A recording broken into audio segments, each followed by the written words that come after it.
Jolene, do you want to say anything about this video? No, this is just, I wanted you to know the story from Linda. Excuse me one second. This is a little clip from one of her sermons where she was talking about that. And then it's just a song that meant a lot to me. We did a video for it a long time ago, but I couldn't find it. So we got still pictures from back at least to 2009. All the places we've been, and so it's just a jumble of those just to give you the flavor. When we let God into our lives, when we allow God to lead, when we experience that little nudge that keeps pushing us forward, and when we let God shape our lives, it's pretty phenomenal what can happen. And that can come to us in a dream. I can testify to that fact because the vision for what we call the garden actually came to be because of a dream. Now, I know some of you know this story, but for those of you who don't, let me, as briefly as possible, encapsulate it for you. It was 1994, and I was in a real dilemma because I had no clue what was going to happen next, if I would be in ministry or what I would be doing. And I was on a plane, and I was reading material for my doctoral work. And it was a little boring, frankly, and I fell asleep, which is not something I typically do. And in my sleep, I had a dream. And when I awakened, I had a sense that was far different than had been before. I felt a sense of peace, calm, of resolve, and I had a picture that I was to be doing something far different than I had ever done before. When we came back to town, I shared this with the leadership of St. Luke's, and they were willing to trust enough to say, let's try it out. Let's try out this idea. And along with many of you and others, what came to be the garden came into being after a lot of work. I'm convinced that that dream was a revelation from God, and that this garden thing is a God thing.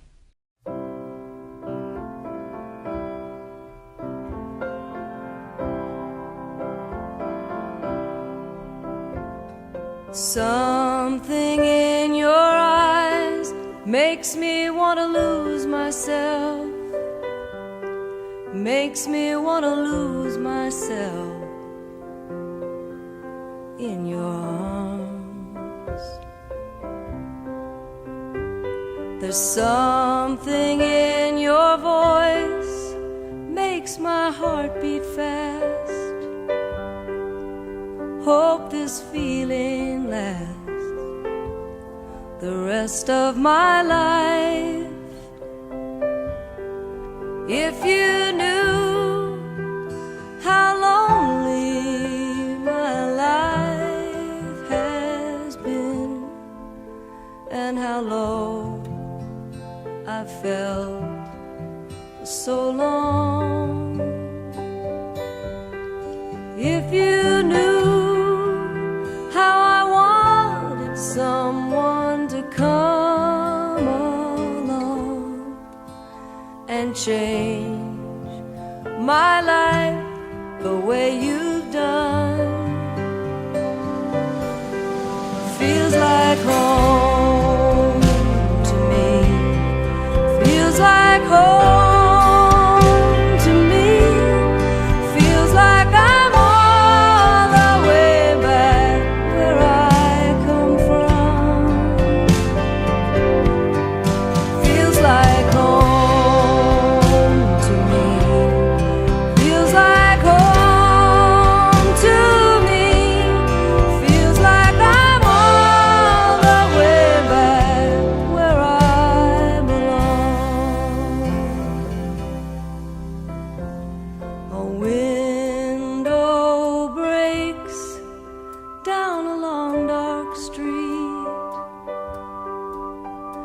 A siren wails in the night,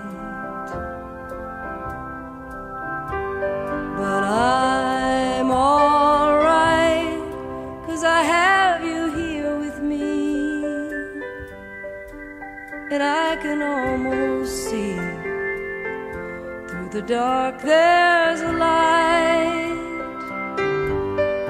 If you knew how much this moment means, to me, and how long I've waited for your touch.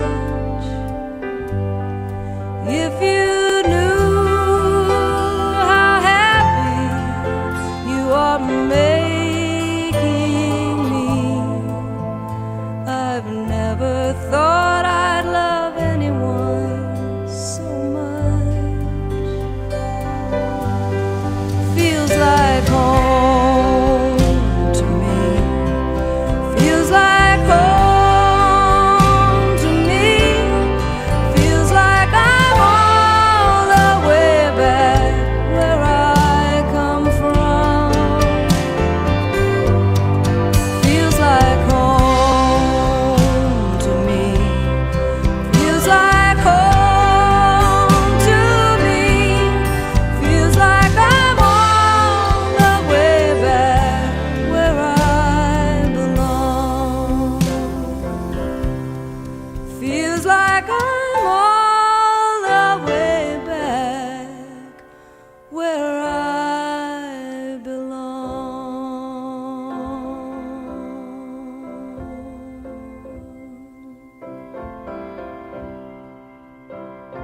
All of these photos are just from the garden's Facebook page. If you go to Garden Facebook and go in photos, you can scroll back for years. So are most of these Marys? Yeah, a lot of them are. Thank you, Mary. And you can cut stuff and look at it. Pardon me? The last one was Hope. That's one of my favorites. Oh, That's, but yeah, I like that. oh yeah, that's a great one. That's June, and that's Tabitha, yeah. I don't know if you remember. The Wileys, right? Yeah, like the Wileys. Yeah, that's their oldest daughter and her partner. Yeah. Okay.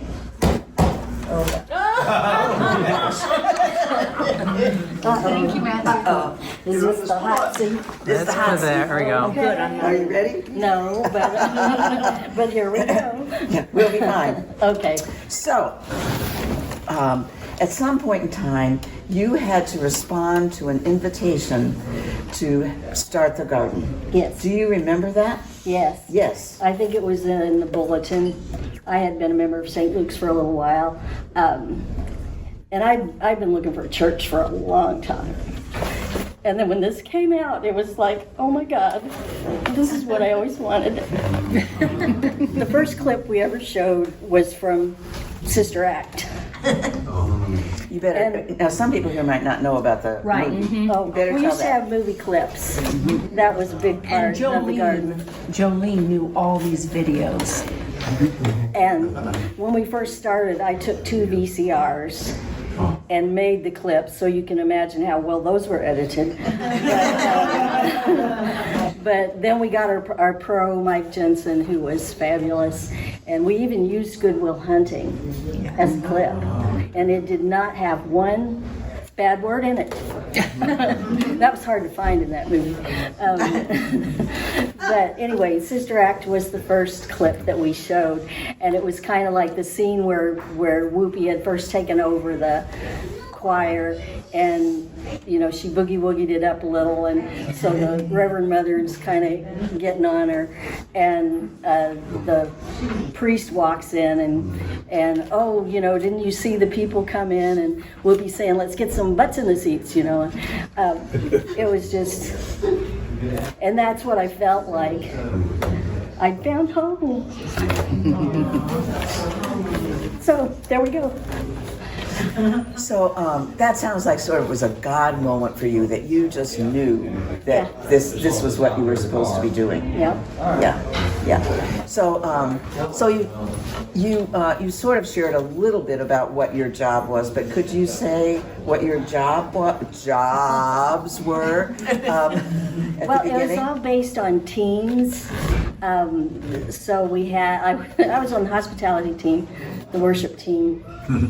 The tech team. The tech team, and that's the funniest part of all.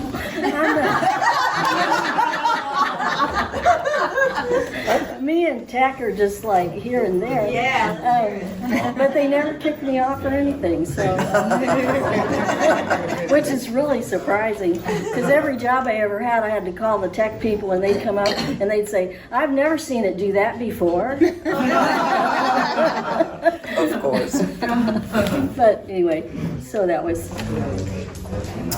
So the way the service was run was that how many clips did you have? Like, It varied, but usually at least 2, sometimes as many as 4. Yeah. Just depending on what it was.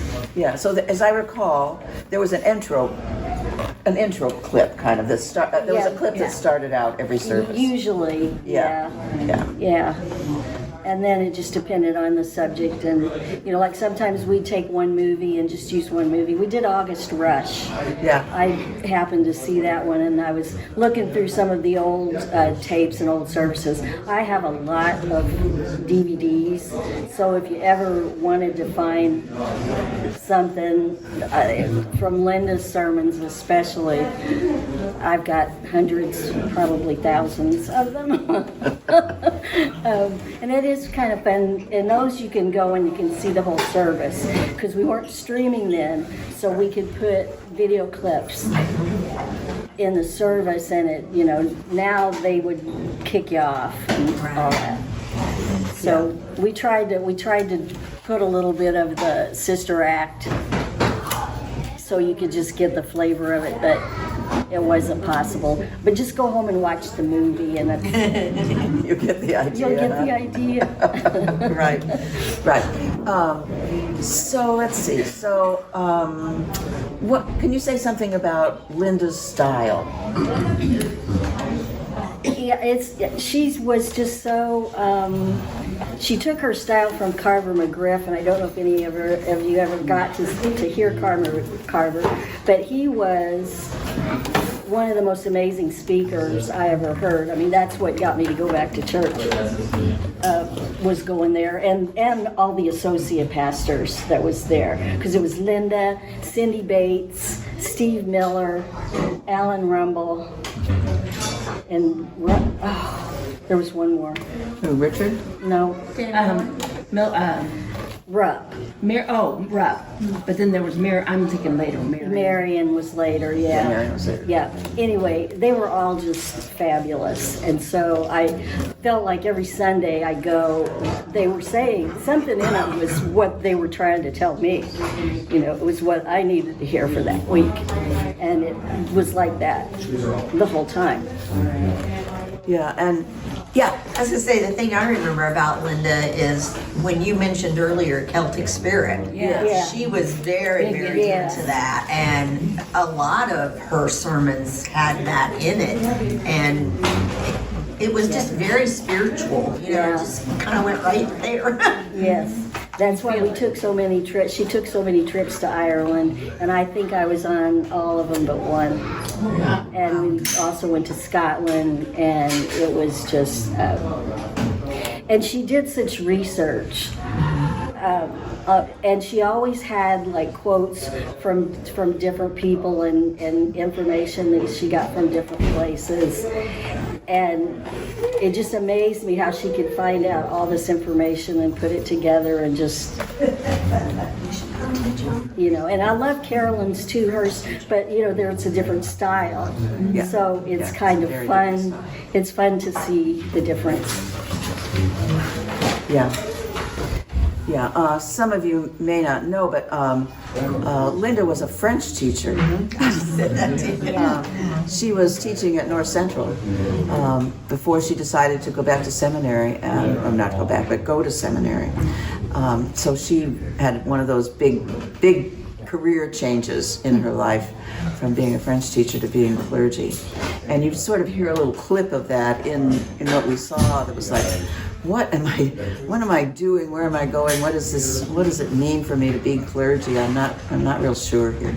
I think Carver was retiring, and they were looking for a new senior pastor. And that group with Carver and those ministers was such a close-knit, it was just, remarkable. It was just remarkable.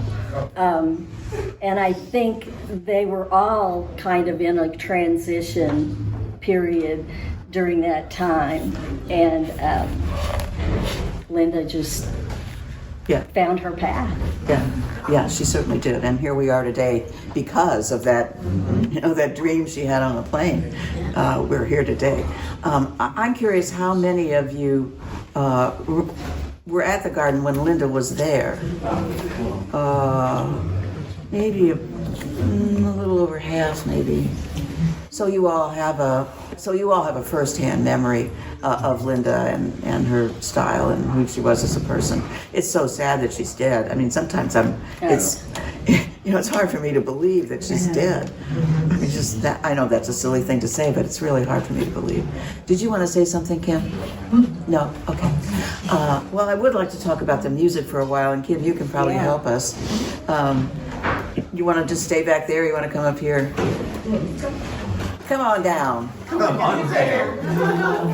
It's all for Mary. We're recording it for Mary. Yeah. Recording from Mary, she wants to say that. Oh, and we had 2 CDs that the original Good Earth Band made. And maybe we can try to use those sometime for just to hear the different songs and the different, but they were really remarkable. We've been so fortunate with all the musicians we've had over the years, and that's probably where we've had the biggest turnover is changes in those, but it's always been just as good or better. And has it always been secular music? Yes. Yeah. Yes. I was like very shocked the first time that I was invited by not Bob. McLeish? No. Bob Zare? There. Why am I blanking his Bob name? Blake? The actor. The one that runs Beef and Boards. Doug Stark. Doug Stark. Yeah. Okay. How did I forget that name? Doug Stark's sister invited me she wanted me to do her podcast. Yes. And I had never done anything like that. So I was like, thank you, but no. She goes, well, but still, you need to come to the garden and, sing and give your tape. And I was like, what do you mean, come to the garden at Beef and Boards? I worked at Beef and Boards for like 5 years in the box office. Never knew they had church. I was there. That's too bad. So I gave my tape to who I thought was Troy, but was the other guy with the Terry? shirt, Terry. Oh, Terry. So they called me, maybe Troy did, about 3 weeks later to sing. And my first time there, Carolyn was speaking on like LGBTQ. And I was like shocked to hear that at a church, and the first time there, hearing them speak about it. And I think Beth and Rhonda and were the main people there in Troy. And they were very awesome to me. There were a lot more singers, I guess, and people doing backup then. I think like the second time I had come was the first time that I had spoken or met Linda. She was phasing out as Carolyn was coming in. Yes. So, yeah. Right. And you could see in all the in the stills the different people in the band and the different singers, and some of them you may have recognized, some of them you probably didn't know at all. But as you're saying, there was a lot of turnover. A lot of turnover, both in who was leading it and who was singing and who was playing. I don't know what all that was about, actually. Do you know what all that was about? Well, I think people just come and go in their lives, and we had a lot of people that like to sing, especially the singers. A lot of people weren't necessarily in bands and stuff like that, but they had good voices and they loved to sing, and this gave them an outlet to get to do that and music that they liked instead of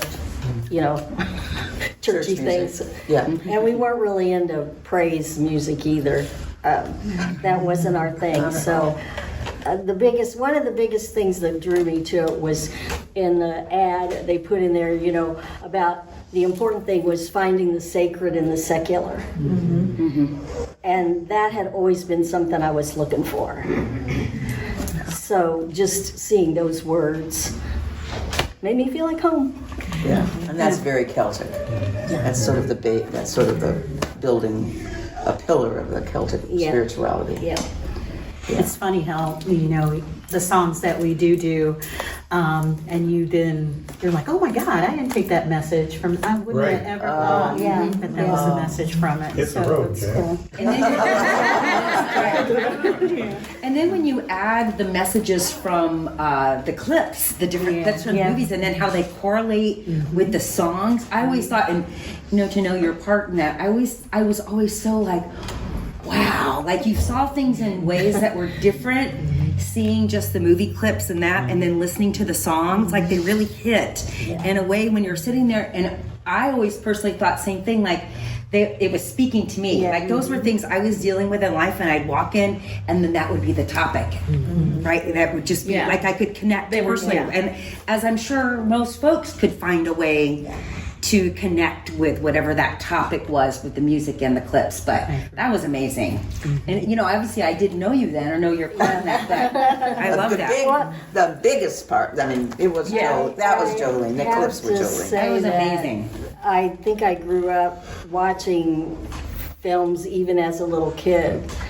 And I can remember little pieces from different movies that just spoke to me. I don't know why.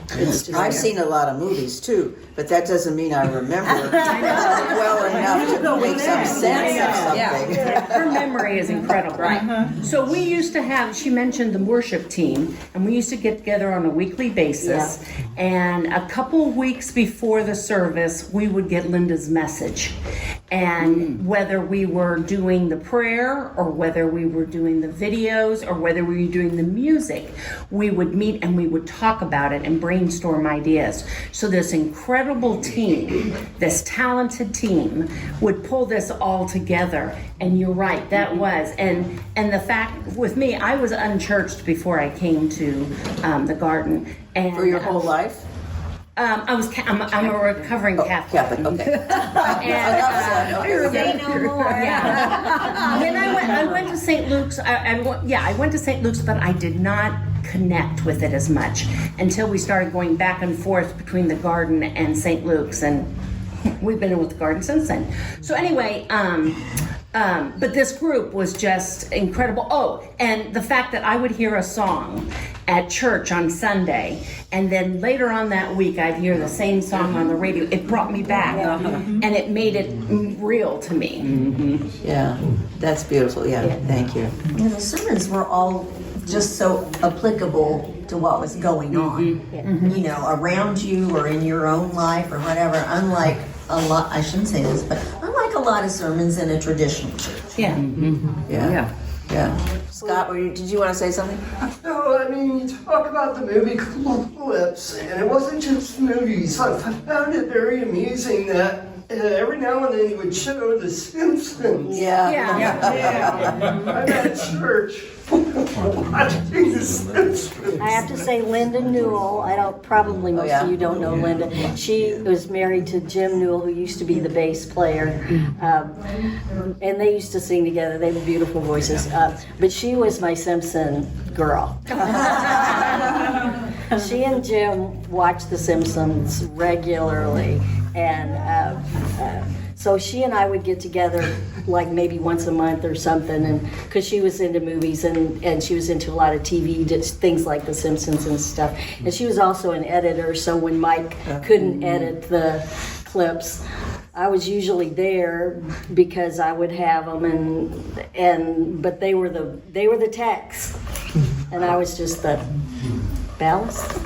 Ballast. I was just going to say, the first thing out would either be a video or a song, and it wouldn't necessarily connect. I mean, it could be off the wall. I remember they would do a challenge on how they could incorporate music, and we had a couple of mentally challenged gardeners that wanted to hear Who Shot the Sheriff, and we figured it out. It was our opening song to one of our services. And we did Guns N' Roses, Sweet Child of Mine. Yeah. Those are a little bit more off And I the remember beaten the path. little StoryCorps stories that were animated. Oh, yeah. And some of them were animated, but they were true stories. Yes. And then there was the little black boy who was the president. Oh, yes. That was hilarious. Yes. But the point was so spot on. Yeah. And I have to say also, I am amazed by Doran and how he comes up with this music. Yeah. I mean, we have talented singers, but somebody's got to come up with that song, and he's fabulous. Well, and I have to say, and he's so open with, if you think of a song, send it to me. So he shouldn't have told me that because. She's behind this too. No, but it's so fun to be able to do that and have people appreciate it and know that we have a lot of similar taste in music. So Well, it just goes to say, just like with what Carolyn was talking about and the message we lost those people, and we thought, oh my God, where are we going to get other people? Rhonda left. Yeah. Doran, she got Doran. So God provided each time where we thought there was a stop. And we had started with the core of singers, and then we got different music directors. Like when Rhonda came, she brought us Caroline. Because Caroline was Caroline was around 12 years old. Yeah. And she was Rhonda was her vocal teacher. And can I elaborate on that? There was one day that I had been singing all day, and I didn't have the voice, and I was supposed to sing Hero by Mariah Carey. So I let them know, oh my God, you guys, I can't, there's no possible way I can sing. The person they brought in was Caroline. Caroline sang it at 13 years old and kicked butt. Yeah. So that's our connection. And we used to do a lot of music videos too. When Mike was here, he was a fabulous editor and videographer. But we would do, we did one to that song, When a Hero Comes Along, and it was so fun to pull all these different clips from different movies. Like we used some from Winnie the Pooh, and and put those together, and that was always such a fun thing to do. We made a few special videos. One was A Baby Changes Everything. That was a Faith Hill song, and that was kind of for Christmas. And then, what's the one? I can think of all the movies it was in. Anyway, it was for Easter. You'll think of it. It'll come to me. If I just shout out a name later. Lynn, did you want to throw something in this? When I came within the first year, like at the end of May, and I heard about the garden on my oldies station. On your oldies station? Yeah, on my oldies station. Yeah, they did a lot of radio advertising when we first started. And I was de-churched. And I'd been looking for a church for a long time.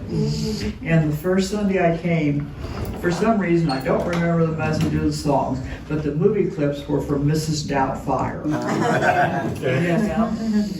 And had Robin Williams and his cross-dressing brother, Harvey Firestein, is it? Yeah. Anyway. Makeup artist. When I left, I thought, this is the church I could get me. I've been coming ever since. I think this is interesting that that sometimes we're not remembering, at least from those Right. days, we're not remembering the message, we remember the movie. Yes, or the music. Or the music, that's what's- Dennis and I will joke around about playing a song on the radio and say, okay, who sang that at the garden? And it's a game trying to figure out what it was. The one thing that she said this morning that kind of connected with me was Beef and Boards was very special with me because it allowed me to, that's how I started taking photos. And I learned the videographer that she's talking about, Emmy Award winning. Yeah. And I got a chance to work with him. And I mean, all these opportunities and stuff like that. So when the pandemic hit and we were doing it at home, it was not the same, but it was still the garden. I would see people and connect with them and stuff like that. And then we left Beef and Boards during the pandemic. Yeah. And then we went to when we started getting together, we went to District Tap, and then we went to, then we had an office at Broad Ripple United Methodist Church. So we do like certain things there and stuff like that. But it dawned on me, it really doesn't matter where we meet. It's that we're together. And that's what stuck to me with the pandemic. I mean, I'm not sure I would have understood that if it had not been for the pandemic, because when we got back together again, that was just like, okay, I'm back. We're back. We're back. Exactly. So it doesn't matter where we meet. It's just It's just us. And one thing we did get to do that was kind of unique, we got a grant and did a Emmy documentary on AIDS in Africa that Michael was, he did. That was his baby. Yeah. He won. Didn't he won an award for that? Yeah, he got an Emmy for that. But it was just remarkable. The opportunities just because the network of people, and because we were at Beef and Boards, we would attract people, hey, can you come and play at our church service? Yeah, we're meeting at Leopard Mortuary. We're meeting at Beef and Boards. We had Jimmy Reiser. We had Carrie Newcomer. We would have people that were performing in shows at Beef and Boards come. Oh my gosh. Some of our holiday Christmas shows were, Christmas services because they had wonderful voices coming in for their Christmas show, and they would sing and it was just magical. Yeah. It was just, it was a wonderful opportunity. Well, Troy, rock and roar. Troy Kennett. He's Mellencamp's keyboard player. Yeah, and Sandy Patty. And Sandy Patty. Well, I was going to say on that rock and roar that he invited us to sing on. I mean, it was all of Sandy Patty's players and all of John Cougar Mellencamp's players, plus Will Power flew in on a helicopter. And, it's a video that you guys can still see that we got to participate in and got to meet all those people. But we got to meet all of her players and Will Power, and he won the Indy 500 3 or 4 years ago. So maybe 10 now. I don't remember. It's been a while, I think, but so the connection. Just listening to you, I am struck with, and one of you mentioned the teams, how much input there was from so many people, and how many opportunities turned up, like you're talking about, Mary, that you weren't, and now you are the photographer at the garden. And we just saw tons of your wonderful that you've turned. You're a great photographer. Well, and that was challenging because it was so dark and stuff like that. But talk about an opportunity. I always joke around. It was a Christmas show, and I was doing the prayer, so I'm all dressed up.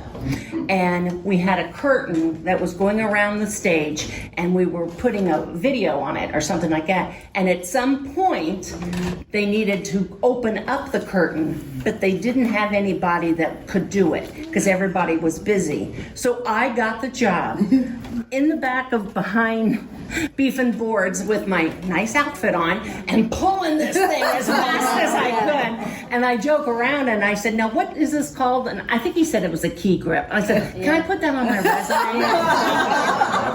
Yeah, I got to do the spotlight a couple of times. The other thing we got to do was on the catwalk. We had these screens that came down on either side. Well, the button to let the screens down were at the end of the catwalk. Well, I was probably the only one that fit. She was. The only one that fit? Yeah. I didn't have to bend over to get to the button. And you were sick or something. I can't remember what it was, but they were looking for somebody and they said, Mary, would you do it? And I said, if I have to. And they came up with another plan.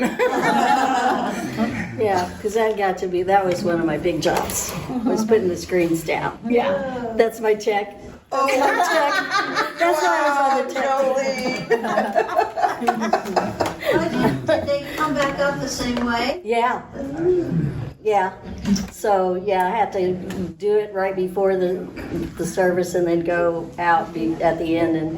But it was kind of fun. You really got a nice view. Oh, I'm sure you did. And the thing was, do not put your feet on the stage. Do not walk on the stage. Oh. Unless you were performing. Unless you were supposed to be there. Right. And Ed was he's one of those grizzly bears that's got a really nice heart. He was there for years. Yeah. He was like the house manager and I don't know what all. He did all the staging and amazing. He allowed us to be there. Yes. He was the one with the key that would, and we had 3 services at one time, and he would be the one that would unlock the door to allow us. So even though he was a little somewhat like sandpaper at times, you do learn to just, Yeah. And just think about Matt. Matt used to sing more.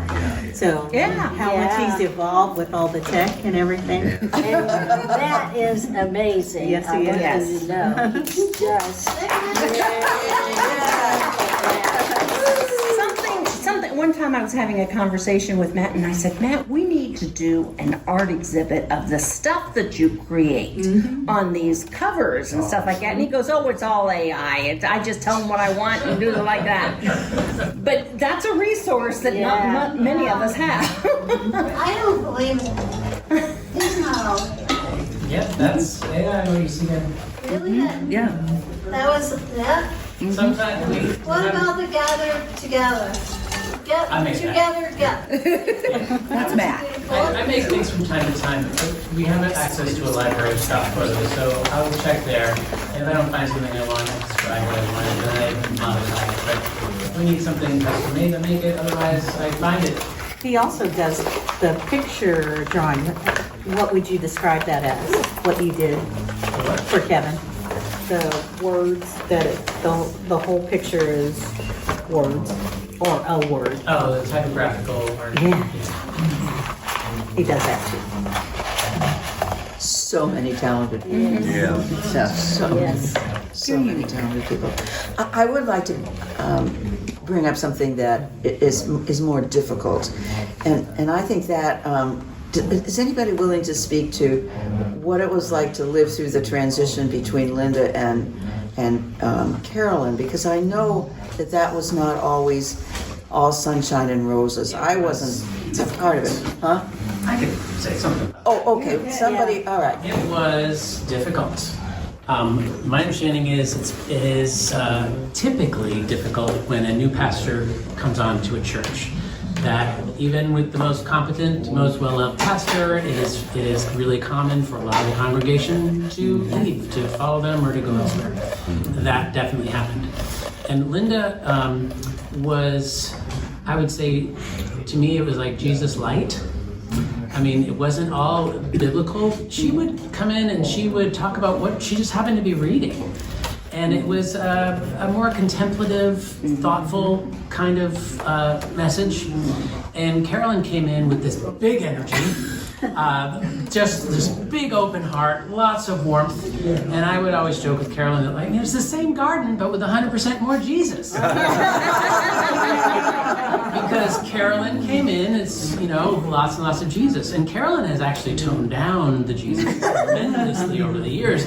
And there was a lot of friction about it. A lot of gardeners didn't like it. There was too much Jesus for them. Too churchy. Too churchy, felt too biblical. Interesting. And Carolyn has toned that down tremendously. I had a lot of conversations with her. She's over there. Maybe I can get her to come over here. She's a friend of mine, so I had a lot of really candid conversations with her, and just sharing my opinion. Look, you got to be yourself.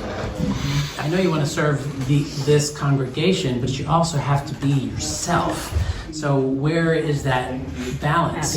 And she was doing her thing, and there was a time actually I left the garden. I went to Entry Point along with a lot of people, and I told Carolyn before that happened, it's likely that I will leave because this doesn't feel like me anymore. But I support you. I think you need to do you. And she did, and I went to Entry Point for a while, and we went there. We had nothing. We left Entry Point having to do with our son and the meeting in his school, and it was just a little weird. So, and I ended up coming back because I still saw Carolyn all the time. She's our son's godmother. So, she's a friend. She lives close by. So, and she lured me in to work on an interim basis, and here I am years later. So, Carolyn, I won't. There she is. Carolyn, we are talking about your favorite subject and the challenge that you faced coming in and bringing your own energy and your own brand to look the at garden. that time. So what you missed is I was saying that that a lot of people my understanding is it's pretty typical for any pastor coming on. A lot of people leave because they missed their previous pastor, and you experienced that for sure. And I told them how when you came on, I was saying, I think I remember telling you, it's the same garden but with 100% more Jesus. And that how you had to find a way to be yourself and also speak to the garden, and that's kind of where we are. Yes. I remember. Come and have a seat over there. Yes. Carolyn. Oh no. I remember when we were looking for a new pastor. A bunch of us were very concerned because garden is so different than any place else. And we thought, but Carolyn knew us. Carolyn had visited the garden. Had you preached there or something? I preached. Yeah, you knew something about us, and that gave me comfort. I remember that gave some of us comfort because, all four of you. Yeah, maybe it could be. But trying to figure out how do you herd these cats and doing that, and we knew that was going to be different, but there was comfort in knowing that you had experienced us. I'm sure some of you have heard the story that 2 weeks before the bishop called me, I was at a bar with some minister friends, and they said that, Linda was retiring, and I said, well, whoever takes the garden is a fool.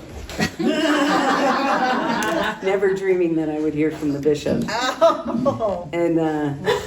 And so here's the fool. But the biggest challenge, I think, that Matt, I think people had a right. To be upset, because what happened was the bishop loved the garden and asked me to make the garden a Progressive United Methodist Church on the north side of Indianapolis. That's really what he wanted. And he wanted it to be clearly Methodist. And so I agreed to do that. At the time I came on the board at the garden, there was an atheist on the board. There was a Buddhist on the board. It was an amazing board. But then people were put in a position where they had to sign things that they didn't believe.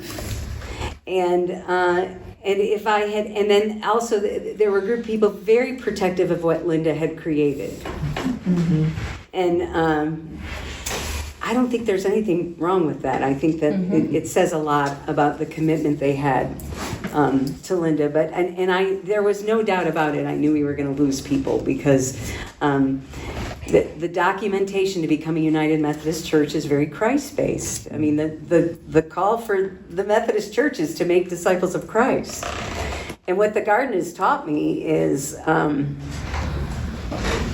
okay, what does that look like? And what does it, I don't think it's salvation-based. I don't think it's, and so we all try to figure that out. So I still have a Bishop Mike Coiner, who has since passed away, was somebody I had so much respect for. And when I made that promise to him, it was a difficult time. It was a difficult time for a number of people. But we did it. And it was difficult for you. It was very difficult for me.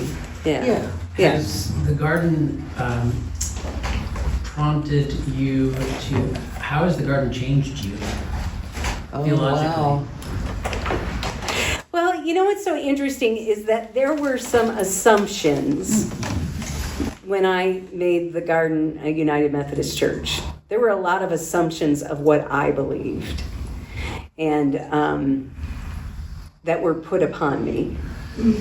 I have never been a salvation-based Christian. I have always been a living into the teachings of Jesus Christian, and it's what we're doing here that matters. I've always been that way. But it was not presented that way that I was that way. Like when you said Jesus in the Garden at first, it was like horrible. And it was horrible. People didn't want to hear it. But you also voted to become a United Methodist Church, and that had nothing to do with me. Right. So it was a tough time, and there were some folks who had a tough time. So how has the Garden changed me?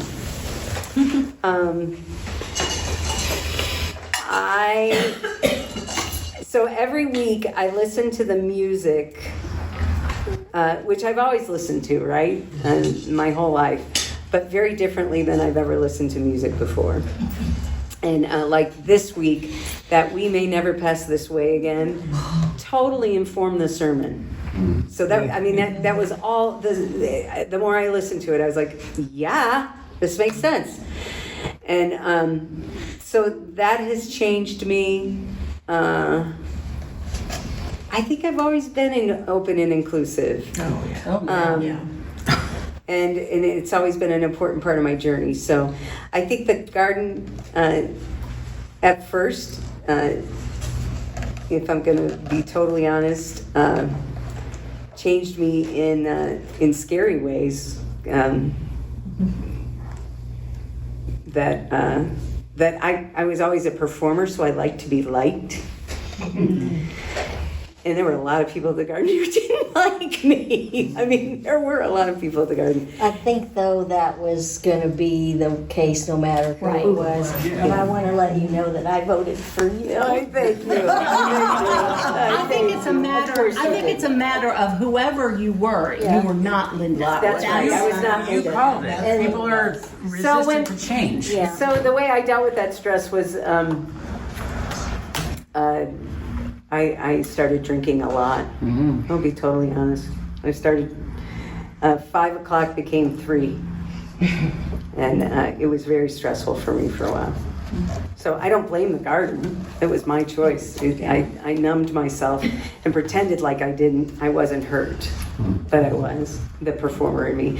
But then I also learned, oh my gosh, wait a minute. This isn't about me.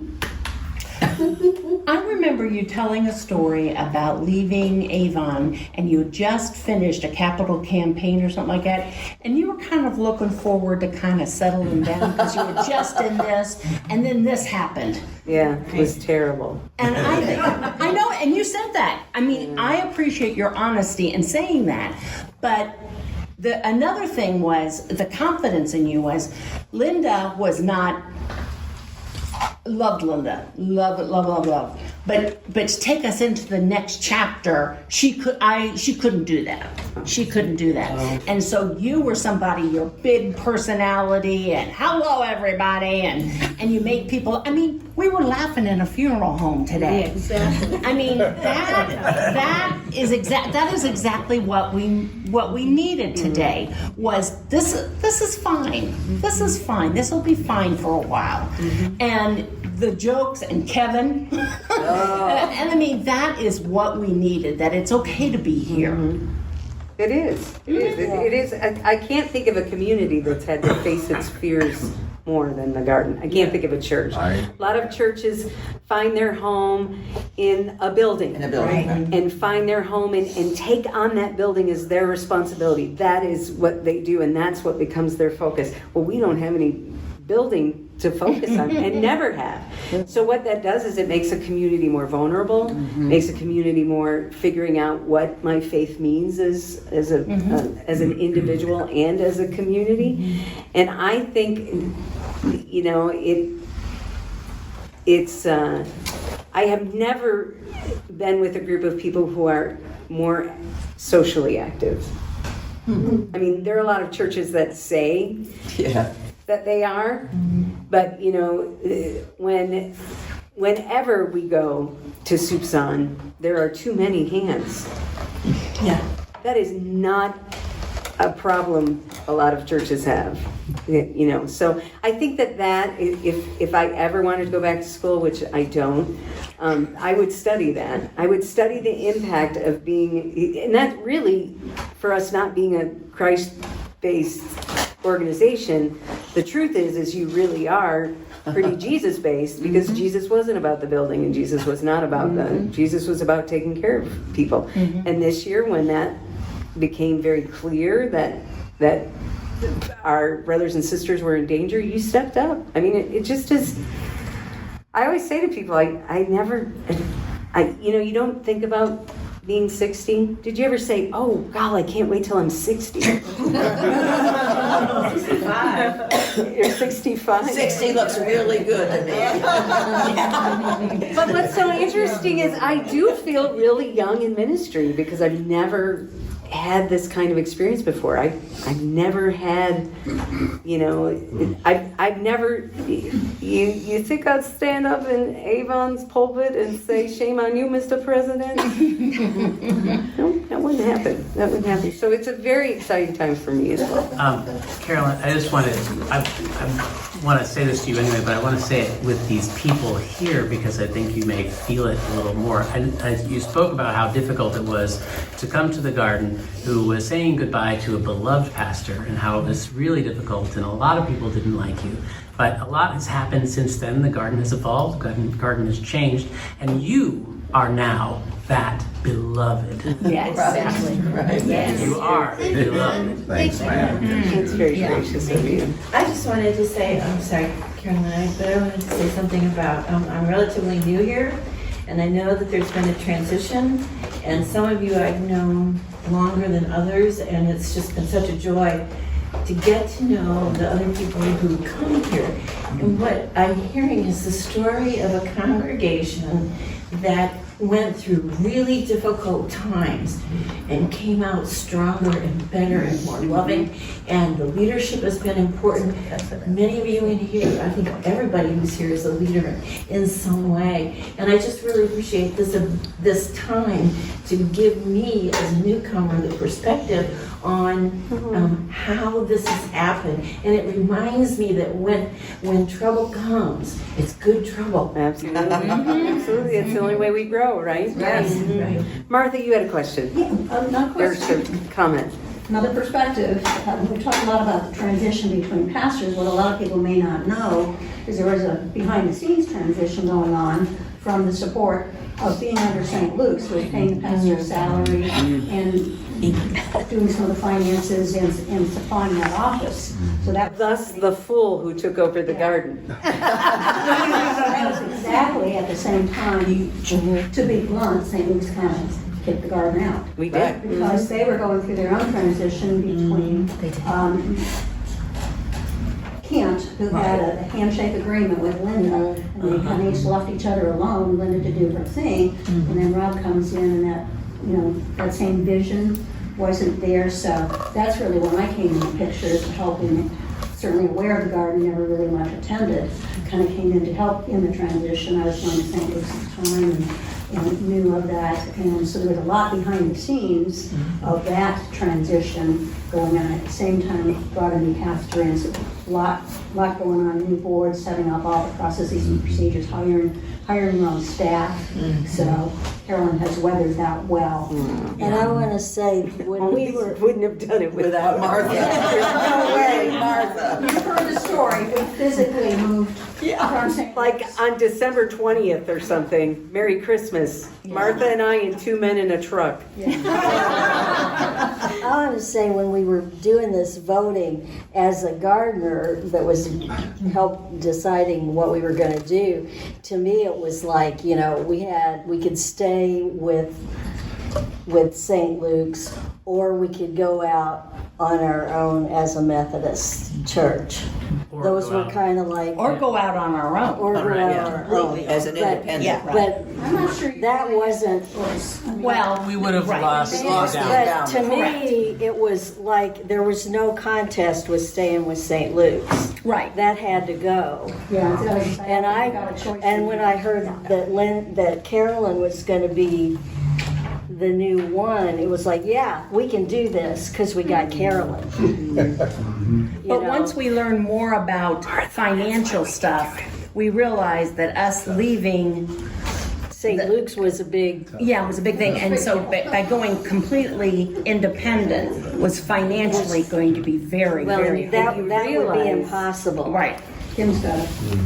You realize you've weathered that. I mean, of course, our finance people are sitting in here going, but I mean, I honestly thought we might not be here in 3 years. I honestly, I had to be prepared when I looked at the financial condition of the garden and knew we didn't take an offering in those things. I was like, well... No stewardship campaign. No stewardship campaigns, no nothing. Yeah. How did Come a long way, baby. How did that actually look when you guys were at St. Luke's? How did you meet to know that you were going to become a different group, separate of St. Luke's? Oh, they voted. Because the garden always had its own board. Oh. It had its own board, it had its own financial structure. The garden paid for, or the St. Luke's paid for the pastor and the office expenses and those kind of things. But the other things like musicians and support staff, the garden paid for all of that. Yeah. So, yeah. And we had benevolence from even boards. Yes. Doug Stark and Yeah. Bob Sayer. It didn't cost anything to be there. Yeah. Doug was amazing. And Doug is so amazing that every time he sees me, he gives me a hug and says, I'm not in the church business. Just want you to remember. I love you, I'm not in the church business. But then, when there was a chance that he did reach out. He did, yeah. And reminded me he wasn't in the church business. But if I needed anything, if we needed anything. Aww, he's awesome. Well, it's after 11, my dears, and thank you. Thanks, Joleen.